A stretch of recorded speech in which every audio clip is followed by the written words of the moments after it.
ជំរាបសួរថ្ងៃនេះខ្ញុំមកធ្វើវីដេអូបង្ហាញគម្រោងផ្ទះវិឡា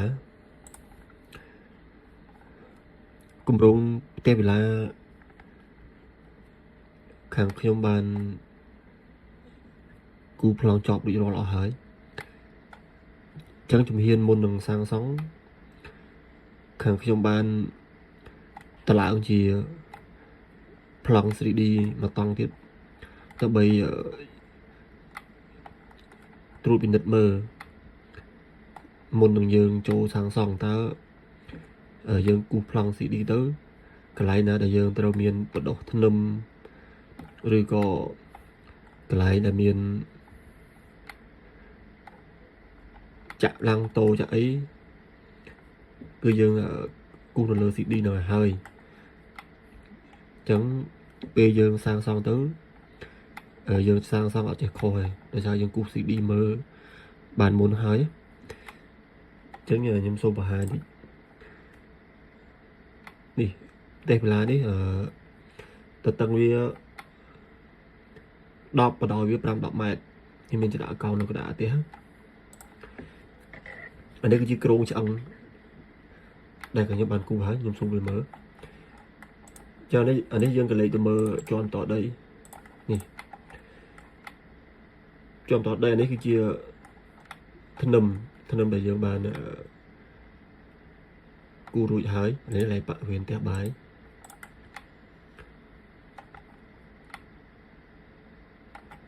នេះจะមើលពីក្រោមនេះជើងតាងវាមានជើងតាង1ដើម2ដើម3ដើមតាមទម្ងន់របស់ទីតាំងសគ្រឹះដែលធ្លាក់មកនេះនេះគឺជាចដាក់កោង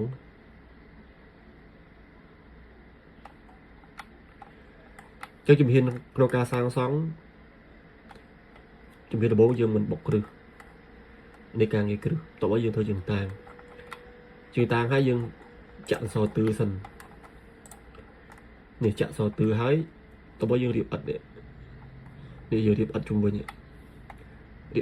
ដើម្បីទប់ដីខាងក្នុងបន្ទាប់មកបានយើងចាក់ធ្នឹមនេះយើងចាក់ធ្នឹមហើយ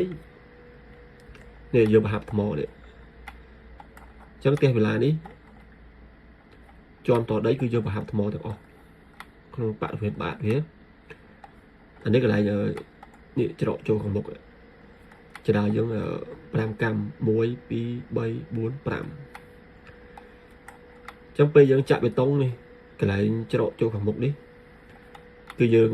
ទម្លាក់នីវ៉ូវាខ្ទាបជាងក្នុងផ្ទះ5ហ៊ុនទ្វារយើងបើកចូលខាងក្នុងពេលភ្លៀងឬក៏ទឹកសាចចូលតិចតួចយើងមានទំនប់យើងទប់នេះអញ្ចឹងទឹកយើងអត់សាចចូលដល់ក្នុងផ្ទះទេនេះអានេះយើងថ្មយើងបង្ហាប់នេះកន្លែងនេះកន្លែងធ្នឹមត្រូអិតក្នុងបន្ទប់ទឹកមាន2បន្ទប់ទឹកក្នុងបន្ទប់ដេក1បន្ទប់ទឹកទូភ្ញៀវ1អានេះកន្លែងចដាយើងចុះខាងក្រៅផ្ទះចដាលើខាងក្រៅយើងបើកទ្វារចេញក្រៅយើងដើម្បីយើងទប់ទឹកភ្លៀងកុំឲ្យសាចចូលក្នុងផ្ទះអានេះកន្លែងផ្ទះបាយគាត់នេះផ្ទះបាយរាងសអិល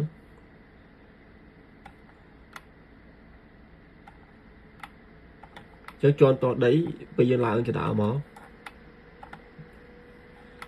នេះអានេះមកដល់ការងារគ្រោងឆ្អឹងជាន់ទី1ខាងក្រោយមានបន្ទប់គេង2បន្ទប់មេភាសានៅខាងមុខហើយមានវេរ៉ង់ដាកោងអានេះគឺជាជ្រីដែលយើងចាក់បេតុងជុំវិញជាន់ទី1ខ្ញុំឲ្យមើលនេះអញ្ចឹងដល់ពេលដែលយើងចាក់បេតុងនេះចាក់បេតុងហើយយើងត្រូវបដោះដៃជុំវិញដើម្បីយើងចាក់ជ្រីនេះយើងចាក់ជ្រីជុំវិញនេះអញ្ចឹងចំពោះវេរ៉ង់ដាខាងមុខក៏យើងតម្លាក់នីវ៉ូវាឲ្យទៀបជាងក្នុងផ្ទះ5ហ៊ុនដែរដោយសារយើងបើកទ្វារចេញមកខាងក្រៅទប់ទឹកភ្លៀងអញ្ចឹងខាងក្រៅដូចគ្នាខាងក្រោយយើងតម្លាក់នីវ៉ូវា5ហ៊ុនដូចគ្នាចំពោះវេរ៉ង់ដាខាងក្រោយវិឡាយើងធ្វើតាមស្តង់ដាពេលយើងពហិទឹកភ្លៀងចេញមក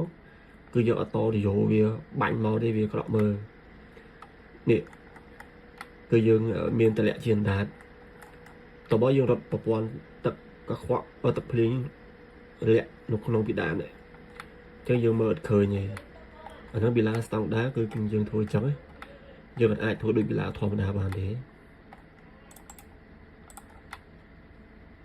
នេះចឹងអានេះគឺជាប្លង់សេជាន់ទី1អញ្ចឹងខ្ញុំបង្ហាញប្លង់អិតឲ្យមើលនេះអានេះប្លង់អិតនៅខាងមុខអញ្ចឹងអិតហ្នឹងយើងទៅឡើងតាមប្លង់អស់ហើយអានេះគឺជាធ្នឹមបេតុងដែលយើងចាក់ដើម្បីទ្រអិតនៅពីខាងលើនេះ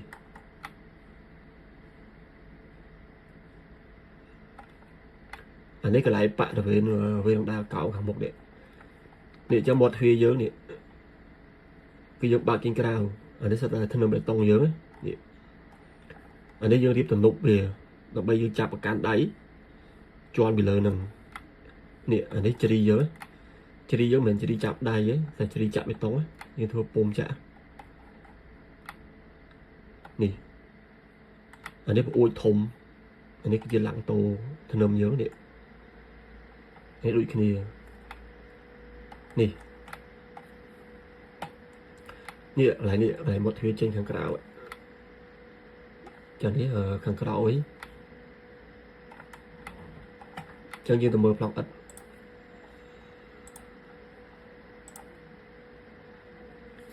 នេះអានេះប្លង់ជាន់តដីនេះពេលយើងដើរកាត់មាត់ទ្វារទៅនេះអានេះទ្វារហ្នឹងអានេះគឺយើងចាក់ឡាំងតូហើយនេះធ្នឹមឡាំងតូយើងចឹងទ្វារយើងទៅទឹកវា2ម៉ែត្រកម្ពស់វា2.35 ម៉ែត្រអាហ្នឹងសាច់ទ្វារនេះចានេះគឺជាធ្នឹមនេះអាហ្នឹងធ្នឹមអានេះថ្មយើងនេះយើងប្រហាប់ថ្មព្រោះហ្នឹងយើងរៀបការ៉ូជាន់តដីហ្នឹងនេះចឹងពេលយើងដើរចូលក្នុងផ្ទះទៅនេះអានេះគឺជាបរិវេណបន្ទប់ទូភ្ញៀវធំទូលាយអានេះកន្លែងទូឌីកទូអានេះកន្លែងកងម៉ាអានេះកន្លែងចដាយើងឡើងគឺយើងឡើងចោះប្លង់សេអត់អាចចដាយើងឡើងនៅខាងក្រោមធ្នឹមបានទេខាងខ្ញុំអត់ធ្វើចដាឡើងខាងក្រោមធ្នឹមទេនេះកន្លែងចដាយើងចឹងពេលយើងដើរចូលក្នុងចដាទៅអានេះគឺជាបរិវេណនេះផ្ទះបាយអានេះមានច្រកកោងមួយនេះចឹងគ្រប់អញ្ចឹងអត់ទាំងអស់គឺយើងចាក់ឡាំងតូសកត់វាទាំងអស់កន្លែងណាអត់មានទ្វារអួចគឺចាក់ពាក់កណ្ដាលសកត់មួយកន្លែងណាតែមានទ្វារអួចគឺយើងចាក់ឡាំងតូតាមរូបរាងទ្វារអួចរបស់យើងអានេះគឺជាបន្ទប់ទឹកនេះអានេះបន្ទប់ទឹកទូភ្ញៀវនេះចាធ្នឹមបេតុងនេះធ្នឹមដែលយើងបង្ហាញពីហ្នឹងគឺយើងត្រូលជាងអិតហ្នឹងអានេះគឺជានេះឡាំងតូសកត់ដែរធ្នឹមសកត់អិតនេះអានេះបរិវេណបន្ទប់ទឹកទូភ្ញៀវនេះដល់ពេលយើងបើកទ្វារចូលមកអានេះចូលបន្ទប់កេងនៅខាងក្រៅមួយដែរនេះអានេះមានបន្ទប់ទឹកមួយហើយបន្ទប់កេងធំទូលាយអានេះlạiប្រអប់លាក់ទឹកភ្លើងយើងនេះអញ្ចឹងទឹករបស់យើងគឺមានប្រអប់លាក់អានេះបរិវេណចក្រានផ្ទះបាយគាត់រៀងអក្សរ L នេះបន្ទាប់ពីយើងចេញពីផ្ទះបាយមកនេះយើងមានទ្វារចេញទៅខាងក្រៅបាទអញ្ចឹងណាអញ្ចឹងបរិវេណជាន់តដីយើងមានតែប៉ុណ្្នឹងទេបរិវេណជាន់តដីចឹងយើងទៅមើលជាន់ទី1ម្ដងនេះពេលយើងឡើងចដាមកជាន់ទី1នេះចឹងចដាយើងអត់មានធ្នឹមនៅពីលើទេគឺលំហវាពេលយើងឡើងចដាមកនេះអានេះមានបន្ទប់កេងមួយដែរនេះអានេះគឺជាបន្ទប់ទឹកដែរបន្ទប់ទឹករបស់បន្ទប់កេងមួយនេះអានេះគឺជាបរិវេណបន្ទប់មេវសានេះlạiបន្ទប់ទឹកមេវសានេះlạiទូកៅអៅចឹងនៅខាងមុខប្អួយទ្វារយើងសកោងទាំងអស់អានេះគឺយើងចាក់ធ្នឹមសកត់កោងតាមរូបរាងទ្វារប្អួយរបស់យើងនេះអានេះប្អួយយើងតូចចំហៀងនេះដូចគ្នាអានេះlạiប្អួយបន្ទប់ទឹកនៅខាងក្រោយមានបន្ទប់កេង2ដែរនេះបន្ទប់កេង2បន្ទប់ទឹក2ហើយមានវារំដាលនៅខាងក្រោយយើងអាចចេញមកបាននេះអញ្ចឹងវារំដាលខាងក្រោយនេះ dương bị cắn đây chia cắt đấy hay nộp sau là đá của dương chạm cắn này để mật thế để cho tìm mùi cho như tầm mơ cô tầm bộ tiền đi cứ dương ở chạm long xe tầm bộ thế để sao dương cắt được thôi chấm nói chả đi cứ dương kêu thân nằm này kêu thân nằm nó bây giờ tro tờ sau trường cột bao tầm bộ đó chả đi cứ dương chri ở đây cứ dương chri các bạn chung với nhé chẳng tiếc là tăng đa kháng trong thứ nếu càng cao chung với cứ dương chạm chiang bê tông dương ở plan chiang cắt thế bây giờ là dương ở nè dương plan chiang bê tông nè cho dương chạm chri bê tông bàn nè dương mà đọc đại chân máu tao nói dương ập chri chung bên tam lục riêng giáp đẹp của dương tao nói dương chạm sau trường cột nè sau trường cột hồng hồng lắm đọc về tiếng nó từ bộ pi tông giống là nè lại điện cái này đấy cái dương chri mà tông thiệt như chấm hai mở tịnh điện cho dương chạm thân máy dương mà đọc đại thái bên dương chạm chri mà tông thiệt chung bên bàn anh ấyคือchia thân năm mê tới bộ luôn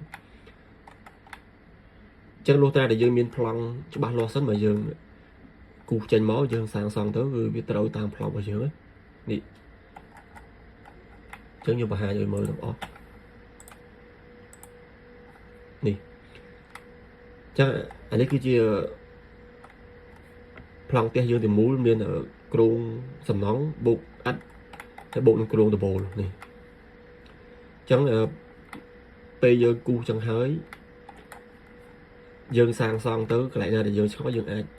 bạn mở bàn dương ai vào mở chỉ xử đi bàn chẳng ấy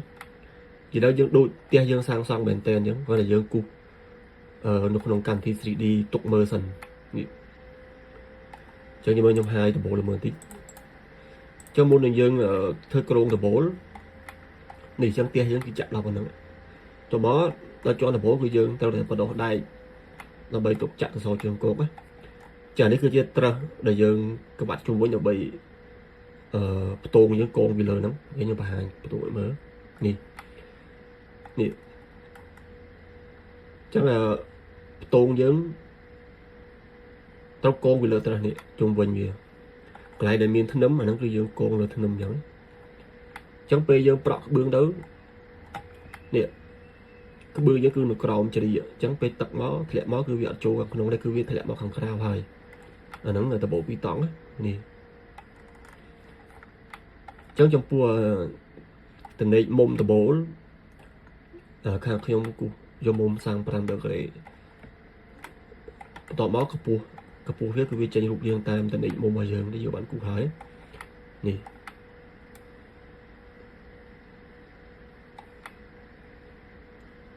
chắc tiền nó là sang xong không thay thì đọc pram khai một mùi tụm hôm biết đọc con nông bồn bồn đọc mệt sạch tiền phải đọc pram hết đó sau mà hắn thầm mục cho bà sân gì bột ồn rồi có crom chiêng trong mơ plong tia rồi có tam đàn càng như sang xong kể là một nấm chạm tam đàn video của tôi tôi bây giờ gặp trong sang xong nó gặp trong tầm bỏ nó không ở YouTube nó bây giờ bom ôn tam đàn mơ tăng chỉ đào là hồn đỏ chọp bạn sống vô cùng